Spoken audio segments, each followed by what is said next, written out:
ढूंढने की आशा में पंडित जी ने दिया सचिन को सायली का आखिरी लेटर। जी हाँ दोस्तों, सीरियल उड़ने की आशा में सायली सचिन से नाराज होकर घर छोड़कर चली गई है और अब दूसरी तरफ यहाँ पर जो है उसको बहुत बुरी तरह से टेंशन हो चुकी है और सायली का भाई तो सचिन के खिलाफ ही कंप्लेन करवाने पहुंच चुका है। दूसरी तरफ देखने को मिलने वाला है कि सचिन यहाँ पर भगवान के सामने हाथ जोड़कर प्रार्थना करते हैं और कहता है कि मेरी सायली के बिना मैं नहीं रह सकता हूँ।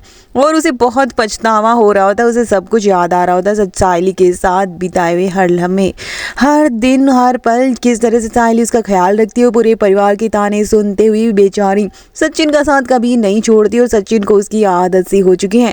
सचिन यहाँ पर पूरी तरह से जो टॉन्ट मार रहा था इनडायरेक्टली उसे ये शादी के बारे में, वो सायली को काफ़ी हर्ट कर चुका है और सायली को ये लग रहा है कि वो अब सचिन के लायक ही नहीं और उसकी शादी उससे ज़बरदस्ती हो गई है। इतना कुछ हो जाने की वजह से सायली अब यहाँ पर जो है घर छोड़कर चली गई और कहीं से पर लापता हो चुकी है। देखने को मिलने वाला है कि वहीं पर सचिन पंडित जी के यानी मंदिर के सामने रोते हुए नजर आता है और पंडित जी कहते हैं कि बेटा इतना क्यों रो रहे हो सचिन, तुम तो सायली के साथ कैसे नहीं आए, आज तो हमेशा तो सायली के साथ ही आते हो।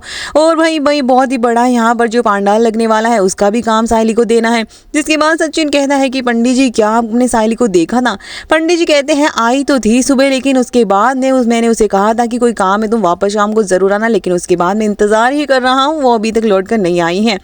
और वो काफ़ी परेशान थी, काफ़ी जो यहाँ पर जो है मूर्ति के सामने अपनी एक लेटर भी रख कर चली गई है।